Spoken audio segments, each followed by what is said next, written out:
El tema de hoy se titula Una vida de persecución. Sé que el título no va a ser muy atractivo,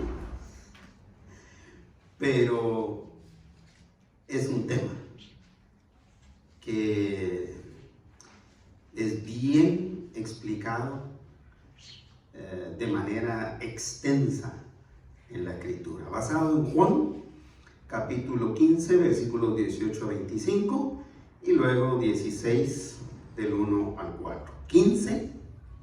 Juan 15, 18 a 25, y luego 16, del 1 al 4. Lee de la siguiente manera este pasaje: Si el mundo os aborrece, sabed que a mí me ha aborrecido antes que a vosotros. Si fuerais del mundo, el mundo amaría lo suyo. Pero porque no sois del mundo, antes yo os elegí del mundo, por eso el mundo os aborrece. Acordaos de la palabra que yo os he dicho: el siervo no es mayor que su Señor. Si a mí me han perseguido, también a vosotros os perseguirán. Si han guardado mi palabra, también guardarán la vuestra. Mas todo esto os harán por causa de mi nombre, porque no conocen al que me ha enviado.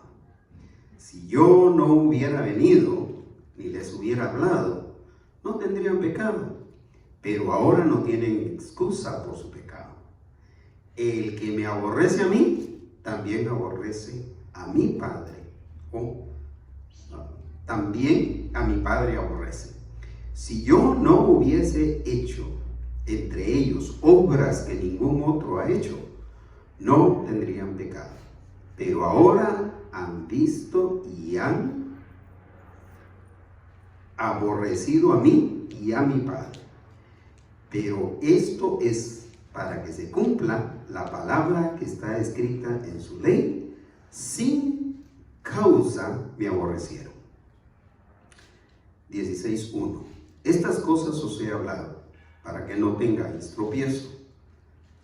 Os expulsarán de las sinagogas, y aún viene la hora cuando cualquiera que os mate pensará que rinde servicio a Dios.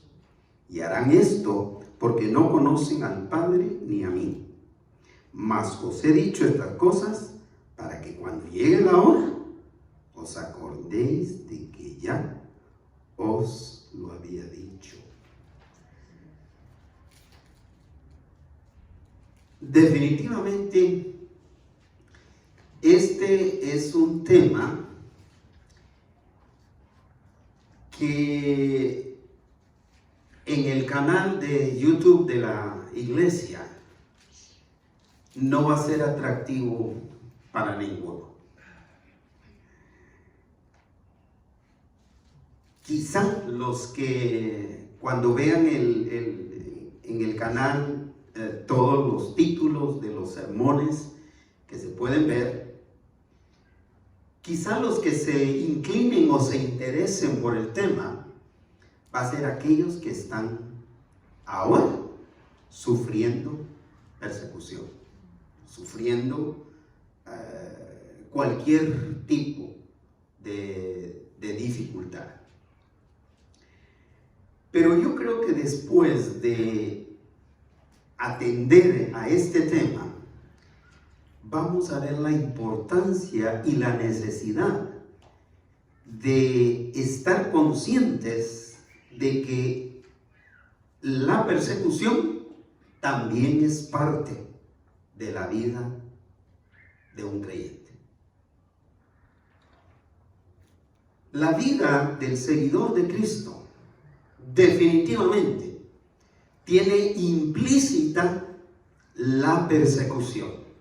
Es decir, cuando se dice tiene implícita, lo que estamos diciendo es que viene metida, viene dentro del paquete de lo que significa o lo que es la vida cristiana. Debido a que vivimos en medio de una gran oposición a Dios y a todo lo que representa a Dios, a todo lo que tiene que ver con Dios.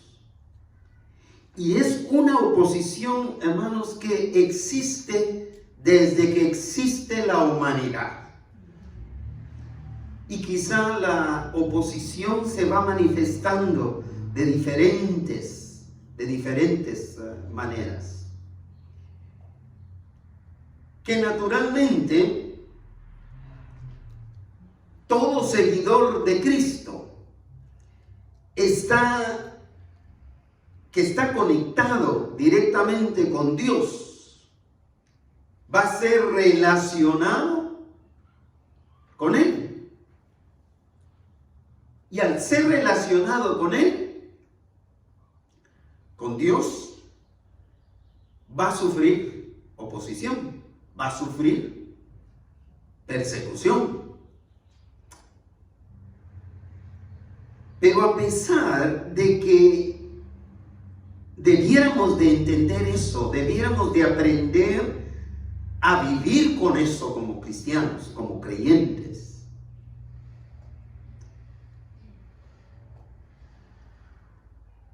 se nos olvida con frecuencia, con mucha frecuencia, se nos olvida que el camino hacia la eternidad con Dios va a estar lleno de humillaciones, va a estar lleno de sufrimientos, va a estar lleno de dificultades.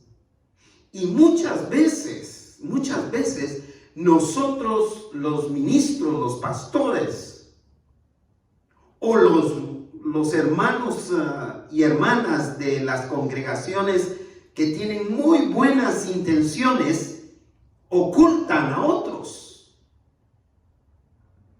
esa serie de sufrimientos, de dificultades que van a venir en cualquier momento que no se espera. Pero a pesar de que ya debiéramos de estar conscientes de eso, lo olvidamos.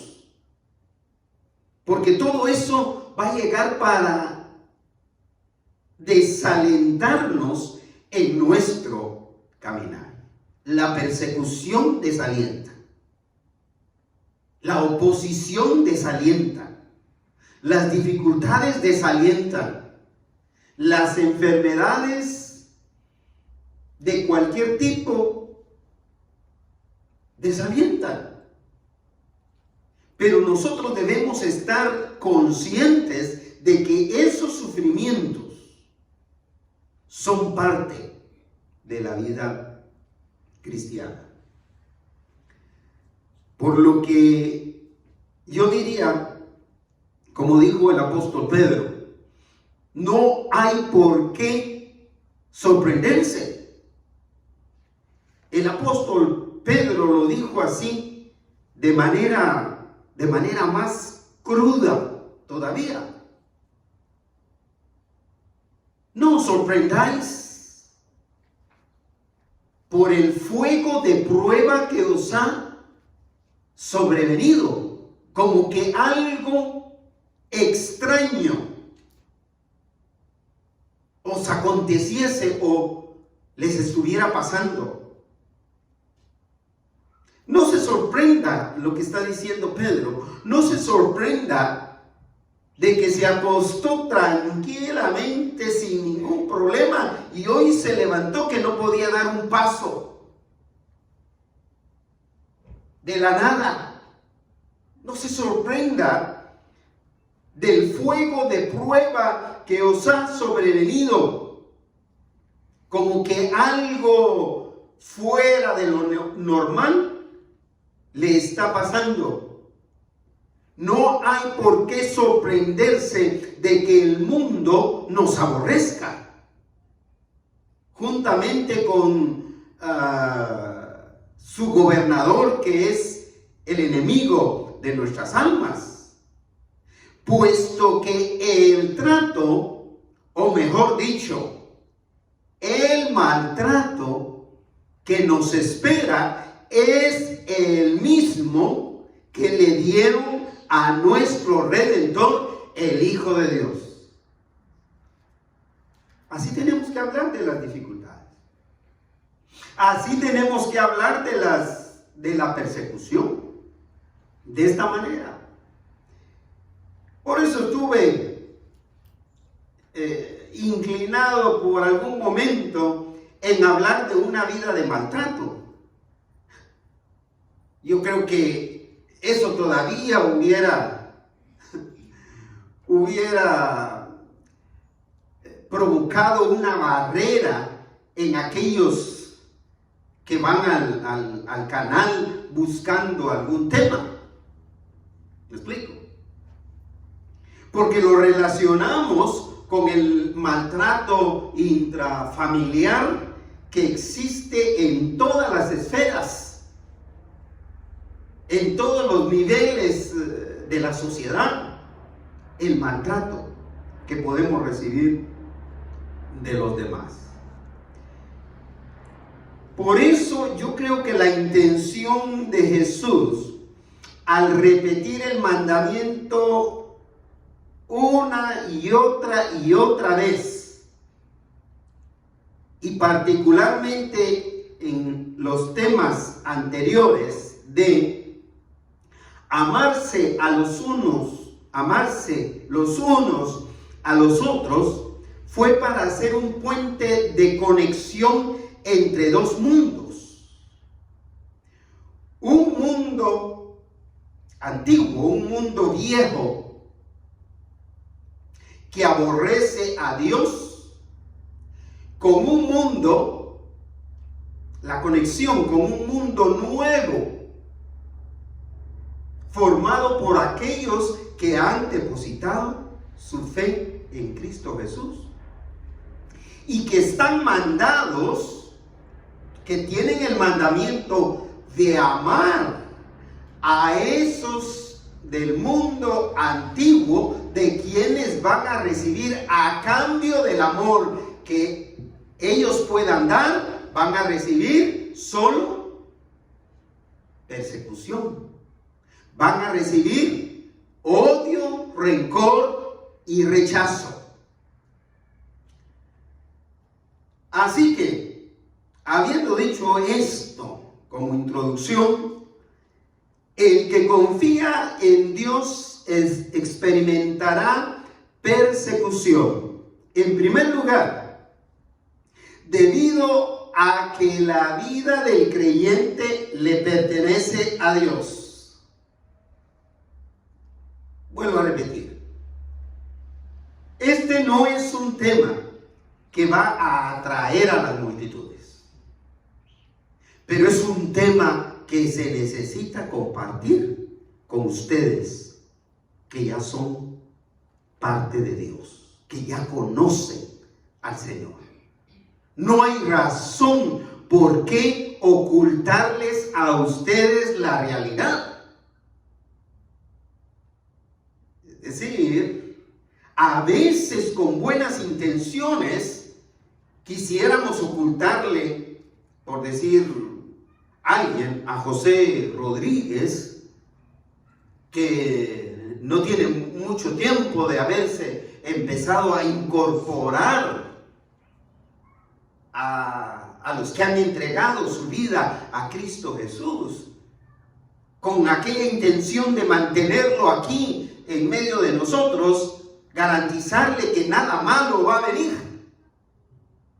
Que nada malo, desde el momento en que recibió a Cristo Jesús, ya no va a sucederle nada malo. Eso es engañarlo y no prepararlo para lo que es una realidad.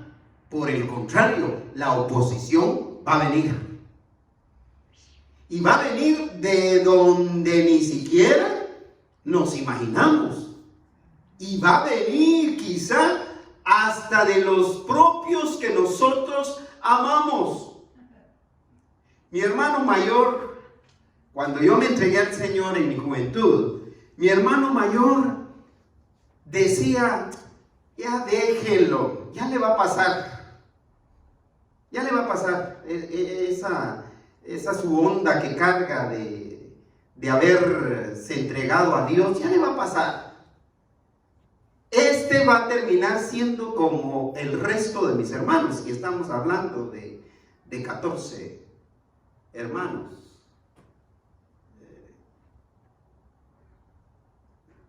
Que decía él, este va a terminar como todos nosotros, decía, borracho, mujeriego, fumador y cuántas otras cosas.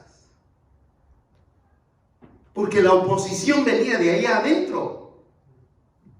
Yo le agradezco a Dios que quien a mí me discipuló no me ocultó que la persecución vendría, que las dificultades vendrían como parte del desarrollo de la vida de un creyente que ha depositado su fe en Dios, porque le pertenece a Dios.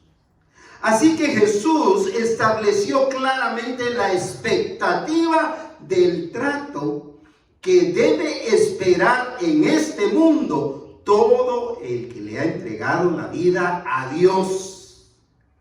El problema del ser humano son las expectativas que se forman, que se hacen. Es un tema que hemos platicado mucho con mi hijo Marcos.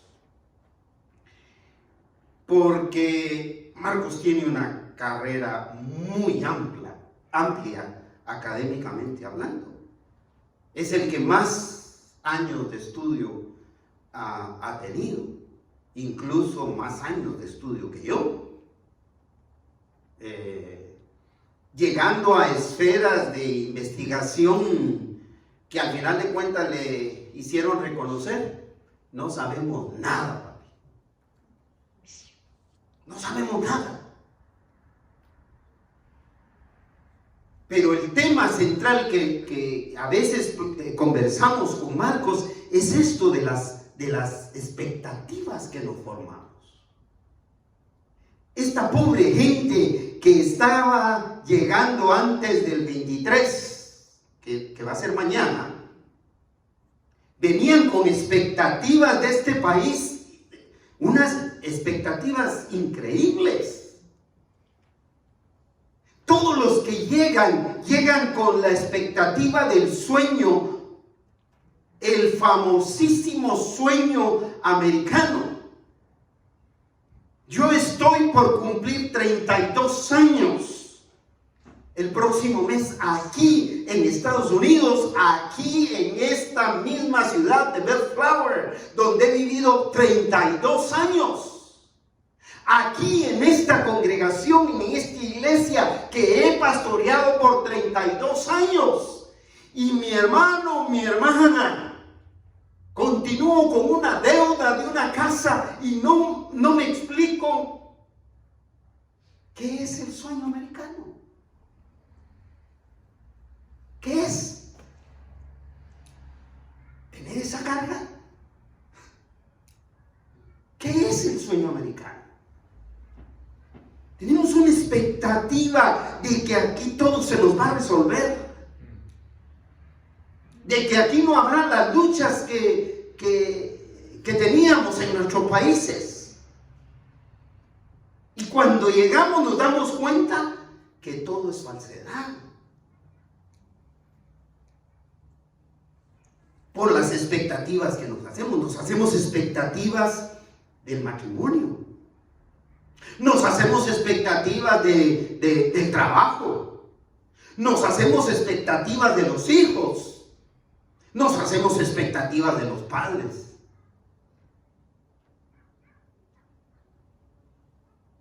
Nos hacemos expectativas del trato que vamos a recibir cuando seamos cristianos. Cuando yo sea un pastor, como el pastor, nos hacemos expectativas. Me van a tratar como lo tratan a él.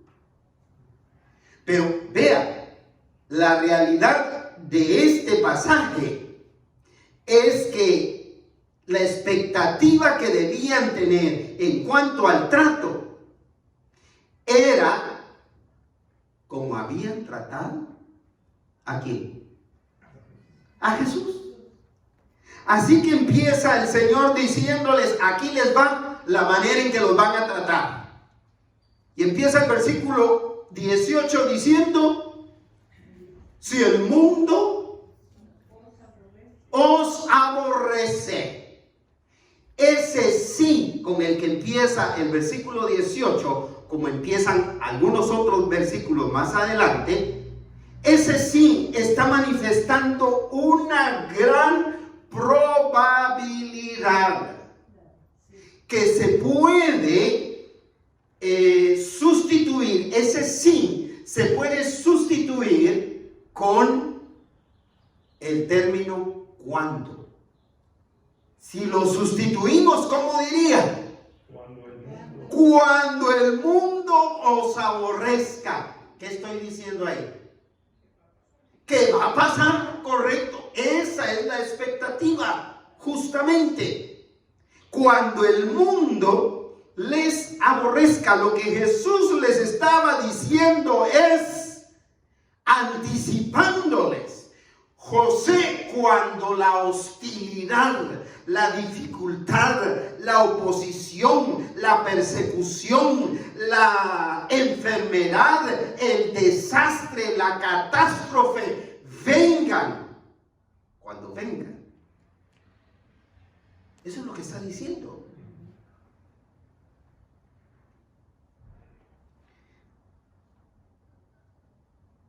Hay que saber, les dice, dos cosas.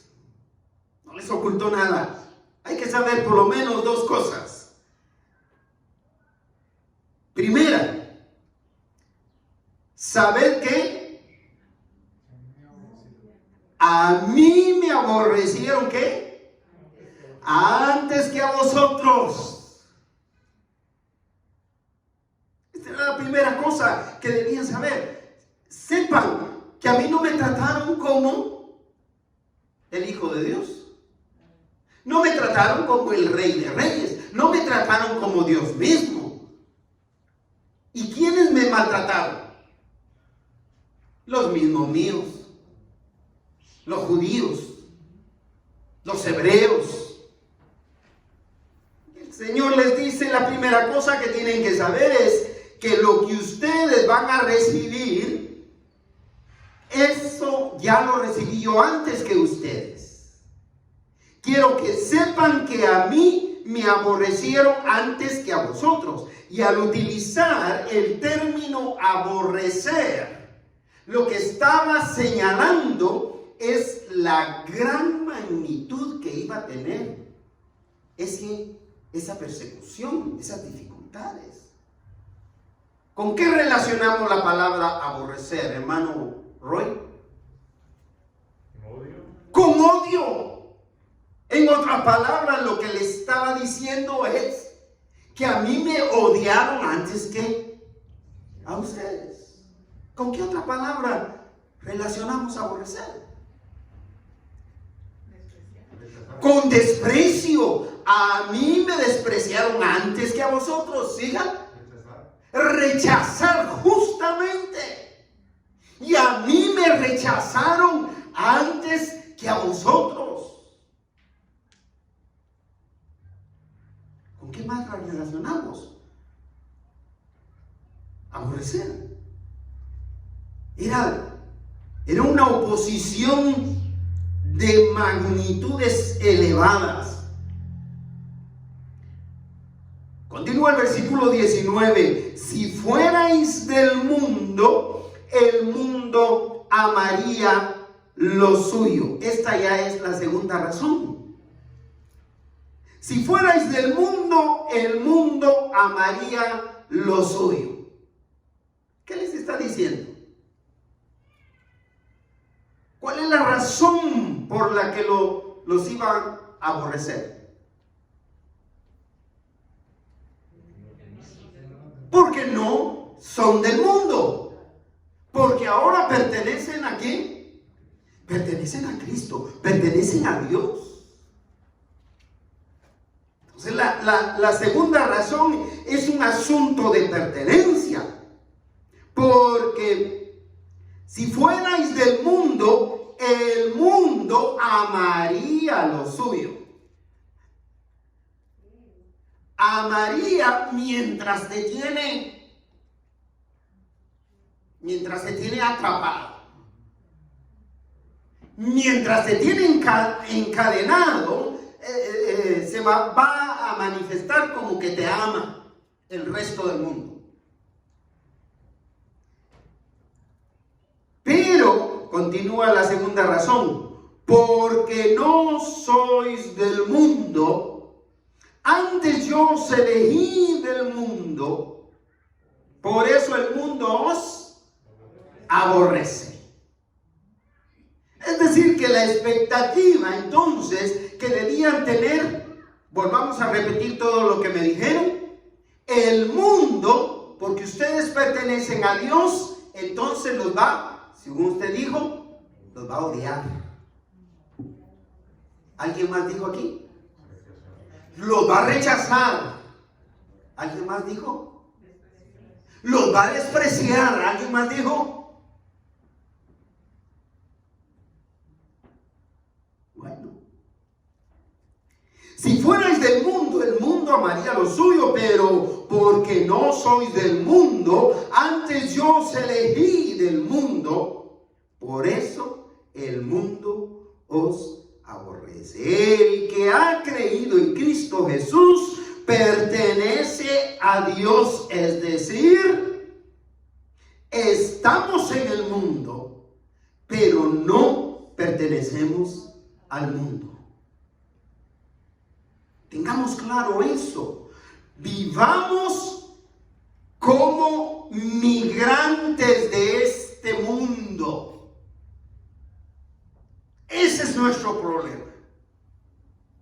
Que no vivimos como migrantes de este mundo, sino vivimos como que este mundo es el todo. Por eso lo queremos tener todo. Por eso es que se está armando esa crisis migratoria de elevadas consecuencias trágicas, porque hemos tomado este mundo como el mundo duradero y eterno. Nosotros somos migrantes y eso lo vamos a entender cuando pertenezcamos a Cristo Jesús. En este mundo estamos de pasadita. Ese es el punto. En antropología e historia de los hispanos,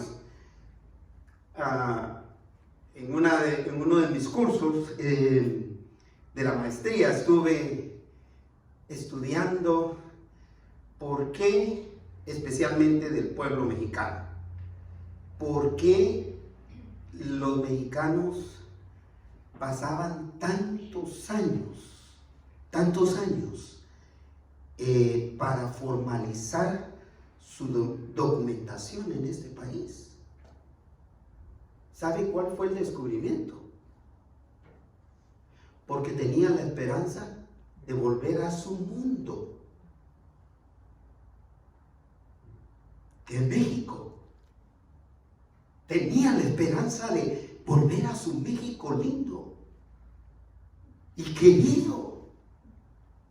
Que si por cosas de la vida muero en cualquier otro lugar, que por favor, dice la canción, que digan que estoy echándome un sueño, que estoy dormido. ¿Para qué? Para que me regresen a este lugar.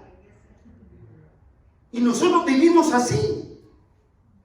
Vivimos como que este mundo es lo último de la vida. Y que lo mejor que podamos vivir aquí, en esta tierra, eso es lo último. Pero hay que entender que no. Hay que entender que si le pertenecemos a Dios, ya no somos ciudadanos de este mundo, sino somos migrantes. Estamos de pasadita, pertenecemos a una ciudadanía celestial. Es decir, no debiera de ser el sueño americano, ni el sueño mexicano, ni el sueño guatemalteco. Debiera de ser el sueño celestial. Debiera de ser el sueño de la eternidad. Mi deseo es estar con Dios por la eternidad. Esa debiera de ser mi perspectiva. Es necesario recordar el principio que el Señor estableció en el último versículo del tema anterior relacionado con esto que prediqué. El principio de el siervo y su Señor, que Jesús lo vuelve a recordar en el versículo 20. ¿Qué les dice? Acordaos, qué interesante es esto. Acordaos. ¿Por qué? ¿Por qué les dijo acordaos? Se los acababa de enseñar. Porque somos muy olvidadizos. Se nos va la onda rápido. Estamos escuchando un tema y se nos cruza algún pensamiento, cualquiera que sea, y nos fuimos pues. Y el resto del tema, como dicen aquí, pasamos de noche y bien dormidos. Acordaos de la palabra que yo os he dicho, del principio que yo les dije que va a regir sus vidas. ¿Cuál era ese principio? Continúa leyendo el versículo 20. Léalo conmigo en voz alta, por favor. El siervo no es mayor que su Señor. Repita conmigo: el siervo no es mayor que su Señor. ¿Qué significa eso? En este contexto, ¿qué significa? Significa lo siguiente, les dice el Señor. Eso quiere decir, les dice, que si a mí me han perseguido, también a vosotros os perseguirán. ¿Qué les estaba diciendo? Ustedes no pueden tener una expectativa más alta que lo que me hicieron a mí. Es decir, ustedes no pueden pensar de que a ustedes los van a tratar mejor que lo que me trataron a mí. Eso es una falsa expectativa. Yo no puedo esperar que me traten como que yo fuera Jesús. Porque eso es una falsa expectativa. Es decir, como que yo fuera Jesús, pero en nuestra mente. Ahora, sí debo esperar que me van a tratar como Jesús, pero como trataron realmente a Jesús. Es que a Jesús no le dieron la bienvenida en todos los lugares. ¿Cómo lo trataron? Lo aborrecieron, lo odiaron, lo rechazaron, lo despreciaron. ¿Hasta qué? ¿Hasta qué punto? Hasta el punto de la muerte. En otras palabras, que hay que esperar más.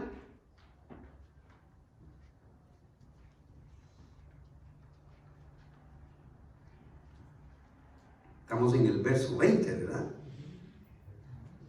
Lo más que un siervo puede aspirar es hacer como su Señor.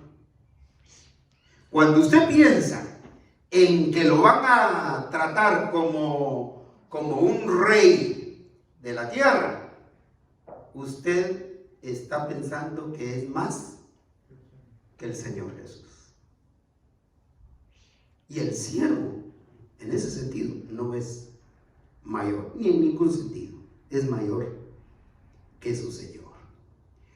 Pero aquí les da una notita de aliento. Y cierra el versículo 20 diciéndoles: si han guardado mi palabra, también guardarán la de ustedes. Hay que mantener en mente que la realidad de la persecución siempre estará presente en la vida del que pertenece a Dios. Así que no se asuste, no salga corriendo.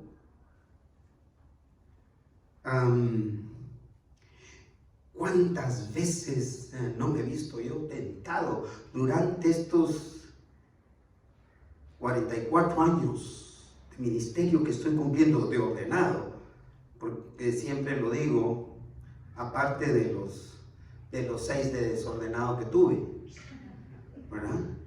Pero me estoy acercando para cerrar mis 50 años ya de ministerio como pastor. Y no podemos pensar que la gente recibe nuestra palabra por la calidad de nosotros al compartirla, sino que tenemos que ir a la realidad de la expectativa y pensar: si Mario está recibiendo esta palabra que yo estoy dando, tiene que ser porque ya recibió la palabra del Señor anteriormente.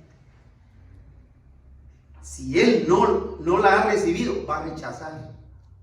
Igual que ha rechazado la palabra del Señor, va a rechazar lo que yo diga y que esté relacionado con Dios. El Señor repite estas razones que ya ha dado por las que el mundo rechaza a todo el que busca a Dios. En el versículo 21 repite estas razones. Lo primero que dice es: mas todo esto os harán. Todo esto, ¿de qué está hablando? Todo esto os harán. Aborrecimiento con todo lo que tiene que ver, con todo lo que ustedes han dicho. Todo esto os harán. O sea que si a usted no lo han perseguido, déjeme darle una buena y excelente noticia. Aún hay más, decía don fulano. Todavía hay más por llegar. Así que si usted está doblegando la cabeza o doblegando su cuerpo o socavando esa fe en el Señor debido a las dificultades que se le han venido encima, déjeme decirle que aún hay más. Aún pudiera haber más dificultades todavía.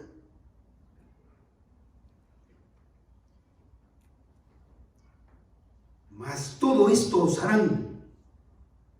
¿Por qué razón? La primera, por causa de mi nombre. Es decir, los discípulos empezarían a andar en el nombre del Señor. Los discípulos empezarían a hablar. ¿En qué nombre? En el nombre del Señor. Los encarcelaron porque hablaban en el nombre del Señor, y luego que cumplieron su condena en la cárcel, los liberaron y salieron. ¿Y qué? ¿Qué hicieron? Volvieron a hablar del Señor. Y los encarcelaban y salían y no podían con ellos porque no los podían hacer callar. Por causa de mi nombre. sufrirían por el nombre de Cristo Jesús. Ninguno de ellos sufrió por defenderse a ellos mismos. Todos sufrieron, y muchos de ellos hasta la muerte, por causa del nombre de Cristo Jesús. Y segundo, y esto es bien concluyente esta razón. ¿Cuál es la segunda razón? Que le repite. Versículo 21, la está leyendo, es clave. Porque no conocen al que me ha enviado. ¿A quién? A Dios. Dios Padre es el que había enviado a Jesús. Esa es la razón del aborrecimiento. Esa es la razón del rechazo. Todo el que no pertenece a Dios rechaza lo que tiene que ver con Dios. Por eso lo rechaza usted.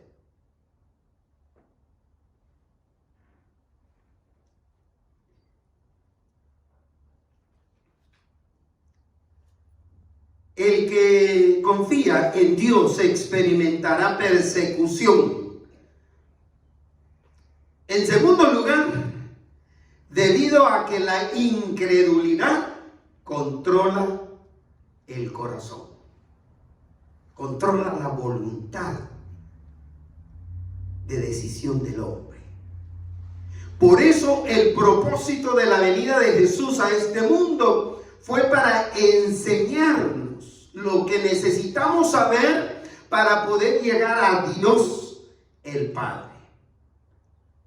Y empieza el versículo 2 diciendo: si yo no hubiera venido, continúe, ni les hubiera hablado,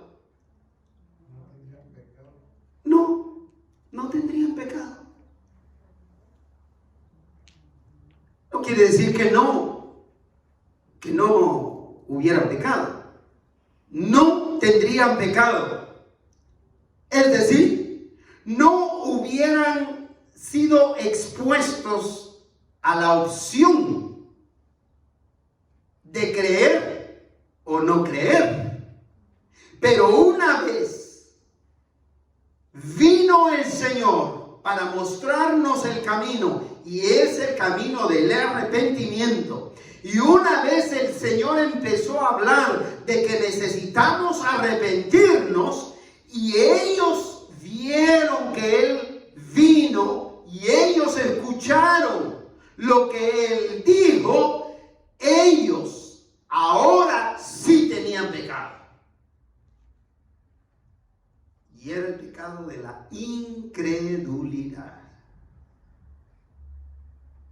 Es algo de lo que muy poco se habla. Cuando hablamos de pecado, ¡pum!, rapidito lo llevamos a: no soy adúltero, no soy fornicario, no soy ladrón, no soy mentiroso. Pero mire, en sencillas palabras, la incredulidad es un pecado. El que no cree en Dios le es pecado. Así es de sencillo. Si yo no hubiera venido ni hubiera hablado, no tendrían pecado. Pero ahora, ¿qué les dice? Léanlo. Pero ahora no tienen excusa. Es decir, mis hermanos, como yo les decía a los primeros jóvenes que yo pastoreé, joven yo también, algunos de ellos un poquito mayores que yo, pero yo les decía eso: miren, muchachos, en buen guatemalteco, miren, muchachos, a nosotros nos hubiera valido más no oír de Cristo Jesús. Porque ahora que hemos escuchado del Señor, tenemos solo una opción: entregarnos a Él, vivir para Él, serle fieles a Él. Porque del momentito que nos alejemos de Él, vamos a ser infelices. Porque sabemos, porque ya lo conocemos. Es lo que el Señor les estaba diciendo a ellos. Pero ahora no tienen excusa. Aunque la incredulidad nubla el entendimiento, el que rechaza a Cristo es responsable de su acción ante Dios. Es decir, lo que está diciendo el Señor Jesús a través de Juan, que lo escribió, es lo siguiente: ellos decidieron pecar. Ellos rechazaron a Dios voluntaria y deliberadamente. Así que la verdad indiscutible, verdad que no se discute, es que el que rechaza al Hijo, ¿quién es el Hijo? Jesús. Rechaza también al Padre. ¿Quién es el Padre? Dios Padre. ¿Debido a qué? Debido a la perfecta unidad trinitaria que hay en Él. Dice el versículo 23, el que me aborrece a mí, también a mi Padre aborrece. Yo no me explico cómo hay gente que dice amar a Dios, pero no puede recibir a Cristo por fe en su corazón. ¿Verdad que es inexplicable? Debido a esa perfecta unidad, ¿cómo hay gente que dice creer en el Espíritu Santo de Dios, pero no creer en Jesucristo?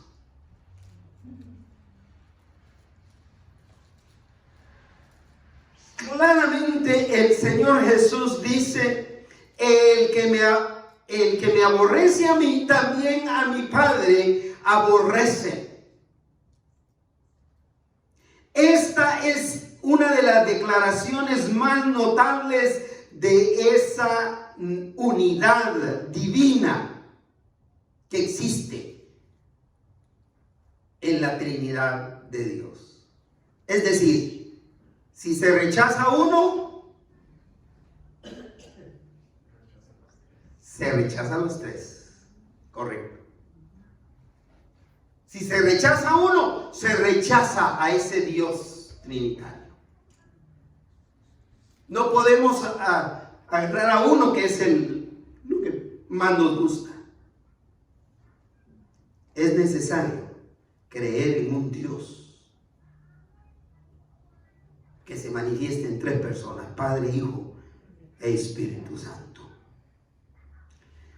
Para remarcar la incredulidad de sus oyentes de aquel momento, que por cierto en su mayoría eran judíos, Jesús apeló a sus obras milagrosas como evidencia irrefutable de su divinidad. Es decir, cuando ya se le hizo complicado que entendieran, que reconocieran que era el Hijo de Dios, Él les dice: si no creen lo que les estoy diciendo, crean en que yo soy Dios. ¿Por qué? Por las obras que yo hago, por los milagros que yo hago. Vea cómo lo anticipa en el versículo 24 y 25. Si yo no hubiese, ¿qué? Hecho entre ustedes, ¿qué? Obras. ¿Qué clase de obras? Que ningún otro ha hecho ni hará. Menciónela. Se está refiriendo a milagros portentuosos que nadie más había hecho. ¿Cuáles son esas señales de las que habla la Escritura? Esos milagros. Sanar. ¿Qué clase de enfermos? Paralíticos que habían nacido con esa imposibilidad, que nunca habían caminado o que nunca habían visto. ¿Qué más? Leprosos. El cáncer de aquella época, el cáncer terminal, el cáncer incurable de aquella época, y el Señor los sanaba. ¿Qué más? Nadie ha levantado muertos. Aparecen charlatanes, pero de igual manera desaparecen. En poquito tiempo, se suman. Solo las obras del Señor no han sido cuestionables. Nadie las ha refutado. Nadie las ha contradicho. Si yo no hubiese hecho lo que hice, esas obras que ningún otro ser en la tierra hizo, vuelve a repetir lo que ya dijo anteriormente, no tendrían pecado. Es decir, no serían responsables de no creer, de su incredulidad. No serían responsables por eso. Pero vea cómo cierra el versículo 24. Pero ahora han visto y han aborrecido a mí y a mi Padre. Ay, ¿dónde estaba quedando Tomás? Afortunadamente, Tomás dijo, si no lo viera y lo palpara con mi propia mano. Por eso cuando lo encontró, o se encontró con Tomás, le dijo, Tomás, ven y mira. Y toca. ¿Y qué hizo Tomás? Bienaventurado, dichoso, le reconoció, le dijo, mi Señor y mi Dios. Si Tomás hubiera dicho, a saber, es cuestionable esto todavía. Él estaba decidiendo, optando por ser incrédulo. Pero afortunadamente creyó. Afortunadamente creyó para bendición de él. Pero ahora han visto y han aborrecido. Lo que significa entonces pecaron voluntariamente. Optaron por ser incrédulos. Y es que eso es lo que pasa en nuestra vida, hermanos. Y amigos que hayan optado este día por escuchar este tema. ¿Ah? Que nosotros somos los que optamos en no creer o no creer. No nos obligan, no nos empujan a hacerlo. Versículo 25 cierra el punto diciendo, pero esto, es decir, que nos aborrecieran, a mi Padre y a mí, aborrecieran a Dios, ¿es para qué? Para que se cumpla la palabra que está escrita en su ley, que dice, sin causa me aborrecieron. ¿Sabe cuál es mi experiencia en estos 50 años de predicar la palabra del Señor? Que no existe razón válida ante Dios para rechazar a Cristo. No existe. La gente no tiene una razón válida para rechazarlo. Si no, vemos a Pilato. ¿Qué dijo Pilato en relación con Jesús? Dijo, no veo ningún mal en él. ¿Pero qué? ¿Qué hizo?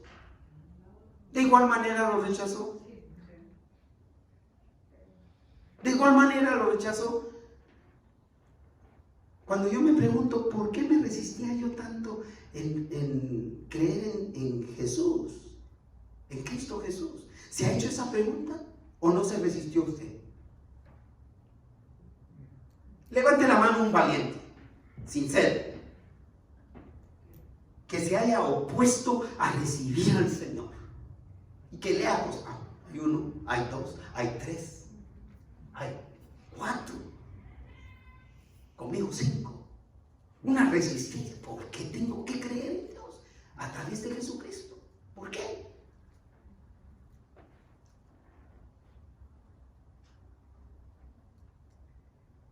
Y no nos damos respuesta, ¿verdad? No nos damos respuesta.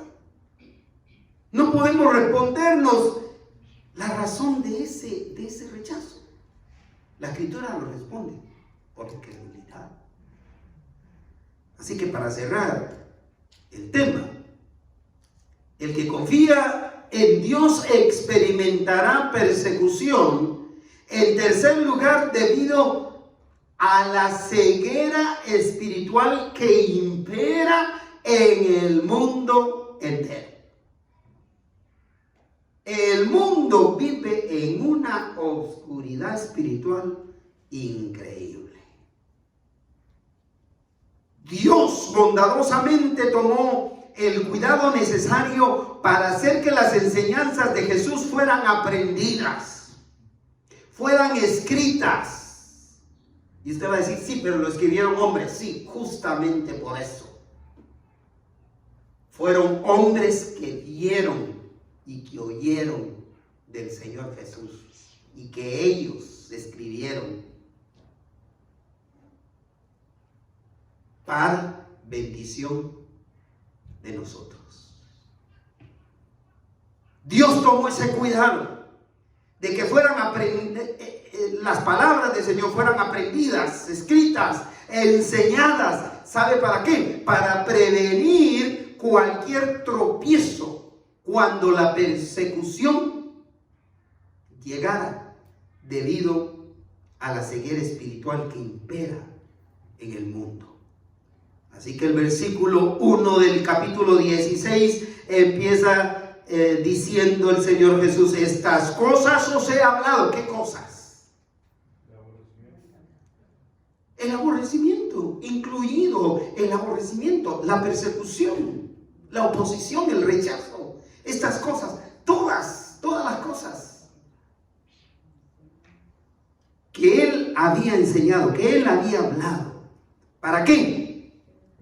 Para que no tengáis tropiezo. Esta es una de las partes que más me encanta de los dichos de Jesús. Estas cosas os he hablado para que no tengáis tropiezo.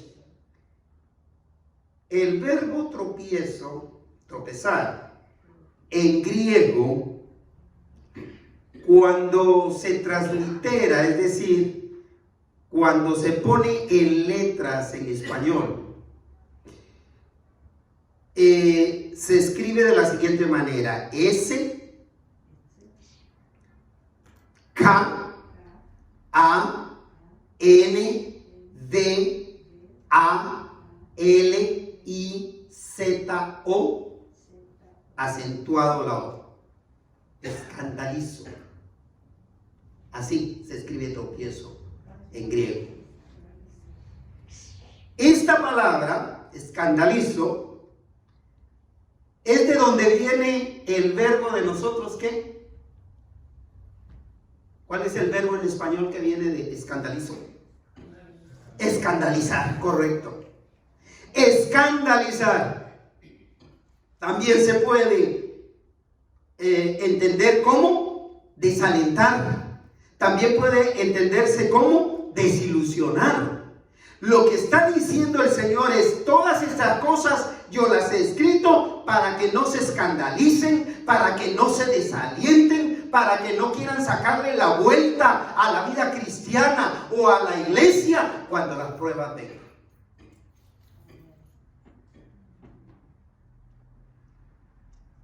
Jesús describió con una precisión impresionante la gravedad de la ceguera espiritual de aquella gente, la cual los hizo emprender una feroz persecución con los cristianos del primer siglo.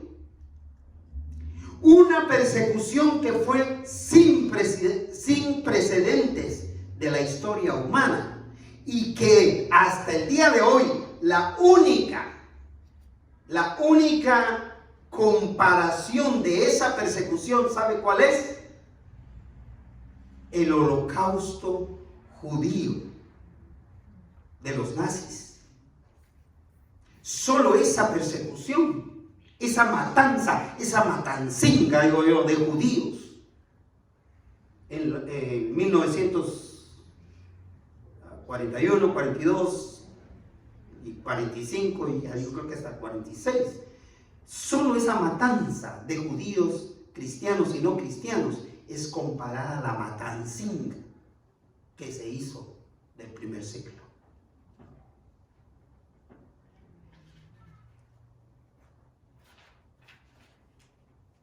Vea cómo la describe el versículo 2. Lea conmigo, por favor. Os expulsarán de la sinagoga. Ay, qué suave. Te van a expulsar de Betel. Que me expulsen de Betel. Ahí está la otra iglesia al lado. Una expulsión para un judío era una cosa seria. Era la excomulgación del pueblo de Israel. Te echaban del pueblo de Israel, te echaban de la comunidad judía, de la comunidad hebrea. No podías vivir más en medio de una comunidad de israelitas, de hebreos. Es más, ni siquiera te daban el chance de que yo quiero que mis restos sean traídos a Guatemala. Ni tus restos querían. Así, eso incluía el que los expulsaran de las sinagogas. Y fíjese cómo continúa esa persecución. Y aún hay más. Aún viene la hora que cuando que cualquiera que os mate pensará que rinde servicio a Dios. Le está haciendo un favorazo a Dios. ¿No fue eso el holocausto judío?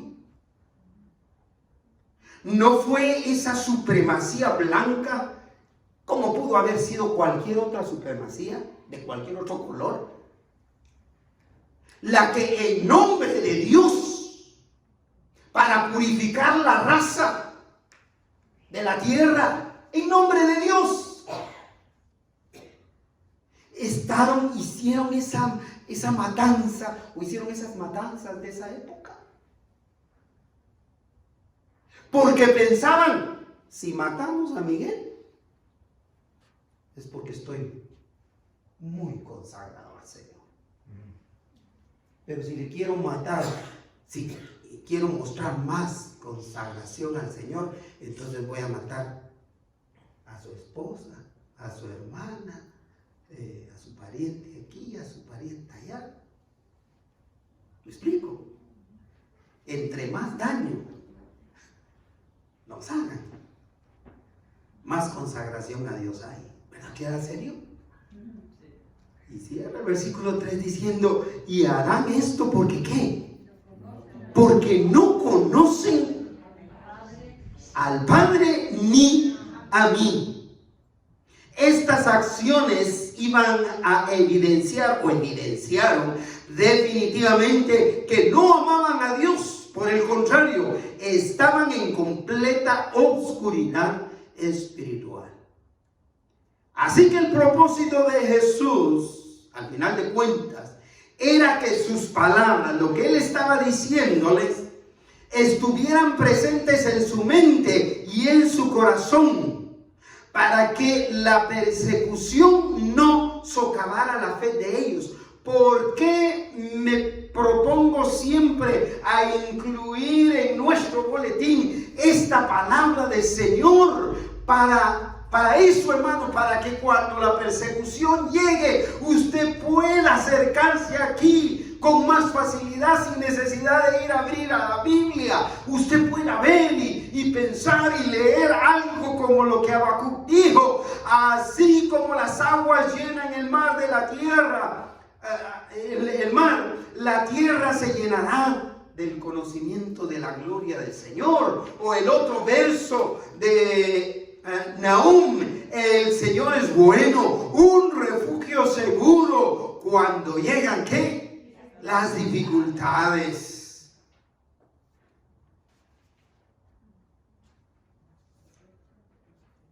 Cierra el versículo 4 diciéndonos más: Os he dicho estas cosas, todo lo que ya hablamos, todas las enseñanzas del Señor. ¿Para qué? Para que cuando le llegue la hora, os acordéis de que yo os lo había dicho. Así que tranquilo nomás, pues. Si hoy te dolió demasiado la rodilla, hiciste bien en sobreponerte y venir. No te sorprendas. No te sorprendas de lo que pueda venir. Cierro el tema concluyendo. Así que estar conectados a Cristo implica vivir como Cristo vivió. Y vivir como el Señor vivió incluye ser tratados como lo trataron a Él. O más sencillamente hablando, ser maltratados como lo maltrataron a Él. Para que al llegar la persecución, mis hermanos, no permitamos que nuestro corazón tropiece. No nos escandalicemos, no salgamos de huida. Recordemos que las promesas de Jesús nos dan esperanza viva de una vida eterna.